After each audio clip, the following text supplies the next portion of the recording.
দেবভূমি হরিদ্বার, ঈশ্বরের দ্বার হরিদ্বার। হিমালয় থেকে গঙ্গার সমতলে অবতরণের স্থান হরিদ্বার। আমরা আমাদের এইবারের ট্যুরে হাওড়া থেকে দুন এক্সপ্রেসে প্রথমে হরিদ্বারে নামলেও সেখান থেকে সোজা চলে গিয়েছিলাম ধনউল্টির দিকে। প্রায় বরফের রাজত্বের কাছাকাছি ধনউল্টির পাহাড়চূড়া, সারকুণ্ডা দেবীর মন্দির, সতীপীঠ সহ আরও অনেক দ্রষ্টব্য স্থান দেখে সেখানেই ঠান্ডা ওয়েদারে নাইট স্টে করে মুসৌরি ঘুরে আমরা এবার চলে এসেছি হরিদ্বার। সেই অপূর্ব ভ্রমণের বিবরণ পাবেন আমাদের ফার্স্ট পার্ট ভিডিওতে। নিচের ডেসক্রিপশন বক্সে আর কমেন্ট বক্সে সেই ফার্স্ট পার্ট ভিডিওর লিঙ্কটা দিলাম। মুসৌরি থেকে হরিদ্বার এসে হর কি পৌড়ি ঘাটের কাছেই কাপুর হোটেলে আমরা উঠেছি। সেই দিন দিওয়ালি, পুরো হরিদ্বার সেজে উঠেছে আলোর রোশনাইতে। হোটেলের সামনেই চলছে বাজি ফাটানোর উৎসব। আমরা এই রাতটা হরিদ্বারে স্টে করে পরের দিন পুরো হরিদ্বার ঋষিকেশ ঘুরে আবার রাতের বাস ধরবো আগ্রা যাওয়ার উদ্দেশ্যে। বাস আগে থেকেই বুক করা আছে। আগ্রায় গিয়ে পৌঁছাবো পরের দিন ভোরবেলা। সেখানে তাজমহল দর্শন করে তারপর আমাদের ফেরার ট্রেন ধরবো আগ্রার কাছাকাছি তুন্ডলা স্টেশন থেকে। পরদিন সকাল সকাল আমরা বেরিয়ে পড়লাম হরিদ্বার ঋষিকেশ দেখতে। প্রথমেই চলে এলাম ঋষিকেশ আমাদের সেই ট্রাভেলারে করেই। ঋষিকেশের লক্ষ্মণ ঝুলা 2 বছর ধরে বন্ধ। আমরা তার পাশেই রাম ঝুলা অতিক্রম করে চলে যাব গঙ্গার ওপারে। राम झूला बोलता है, इसको शिवानंद झूला बोला है। हम लोग झूले को पार करेगा रामेश्वर मंदिर, द्वितीय रामेश्वर मंदिर इधर आता है। রাম ঝুলায় ঘুরছি, এদিকে আছে লক্ষ্মণ ঝুলা আর ওদিকে আছে জানকী ঝুলা। তো লক্ষ্মণ ঝুলা কিন্তু 2 বছর ধরে বন্ধ। তো আমরা এখন রাম ঝুলার প্রতি পুরো তুলছে ঝোলাটা।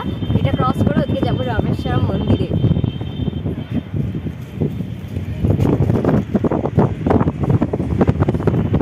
রামঝুলা অতিক্রম করে এপারে এসে হাজারো মন্দির, ভক্তদের ভিড়। এরপরে বিশাল জায়গা জুড়ে গীতা ভবন। গীতা ভবনে রক্তচন্দন গাছ, রুদ্রাক্ষ গাছ, সুন্দর পরিবেশ মন মুগ্ধ করে দেয় একেবারে। গীতা ভবন দেখে জানকীর ঝুলা অতিক্রম করে আমরা আবার ফিরলাম গঙ্গার এপারে। ঋষিকেশ ঘোরা হয়ে গেছে, এবার যাচ্ছি আমরা হরিদ্বারের লোকাল ট্যুর করতে। মনসা মন্দির আর চণ্ডী মন্দির এই দুটোই দেখবো। তারপর হোটেল ব্যাক, তারপর মার্কেট ঘোরা, সন্ধ্যাবেলা সন্ধ্যা আরতি দেখা। আমাদের এরপরের গন্তব্য চণ্ডী পাহাড়। পাহাড়ের মাথায় চণ্ডী দেবীর মন্দির। রোপওয়ে করে উঠতে হবে। এখান থেকে চণ্ডী পাহাড় আর মনসা পাহাড়ের কম্বাইন্ড টিকিটও কাটতে পারে। তবে আমরা শুধুমাত্র চণ্ডী পাহাড় দেখেই হরিদ্বারে ফিরবো লাঞ্চ করতে, সেই জন্য শুধুমাত্র চণ্ডী পাহাড়ের টিকিটই কাটলাম। চণ্ডী পাহাড়ে পুজো দিয়ে আবার রোপওয়ে করে নেমে এসে হরিদ্বারের অরিজিনাল দাদা বৌদির হোটেলে লাঞ্চ সেরে চললাম হরিদ্বারের মার্কেট দর্শনে। আজ রাতের বাসেই আমাদের আগ্রা যাওয়া আছে, তাই মার্কেট দেখেই আমরা চলে এলাম হরিদ্বারের হর কি পৌড়ি ঘাটে সন্ধেবেলায়। গঙ্গার পবিত্র জল, ভক্তদের ভিড়, তখন গম গম করছে হর কি পৌড়ি ঘাট।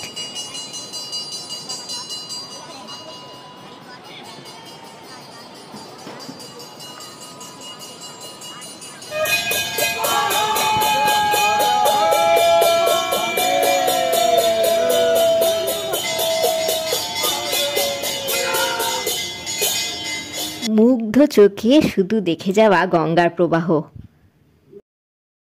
সন্ধ্যেবেলাটা সেখানে কাটিয়ে হোটেলে ফিরে লাগেজ নিয়ে আমরা চলে এলাম হর কি পৌড়ির পাশেই হরিদ্বারের বড় বাস স্ট্যান্ডে। রেড বাস অ্যাপ থেকে আগে থেকেই বুক করে রেখেছিলাম শ্রীকৃষ্ণ ট্রাভেলসের হরিদ্বার আগ্রার স্লিপার কোচের বাস। তবে এর ব্যবস্থার চেয়ে এতটা ভালো হবে ভাবতে পারিনি। একদিকে ডবল স্লিপার কোচ আর তার পাশেই সিঙ্গেল স্লিপার সিট। স্লাইডার ডোর আটকে দিলে রীতিমতো একটা নিজেদের ঘর হয়ে যাচ্ছে যেন। সুন্দর এসি কোচ, খুবই কমফোর্টেবল।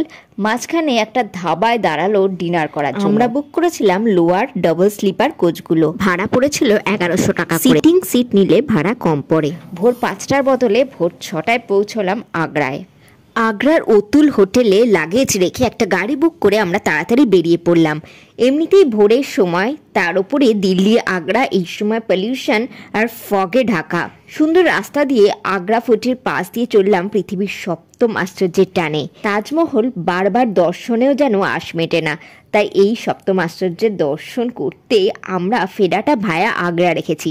আপনাদের হাতে সময় থাকলে আজকের দিনটাও আগ্রায় স্টে করে আগ্রা ফোর্ট, তাজমহল, ফতেপুর সিক্রি দেখে পরের দিন আগ্রা ক্যান্টনমেন্ট বা কাছাকাছি তুংলা স্টেশন থেকে ট্রেন ধরে নিতে পারেন। টিকিট কেটে এগিয়ে যেতে যেতে অনুভব করছি একটা চরম উত্তেজনা।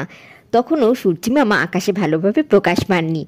এগিয়ে চলেছি আমরা অমোঘ এক টানে। তারপরেই সব কুয়াশার পর্দা, চোখের বাধা সরিয়ে উদয় হলেন তিনি।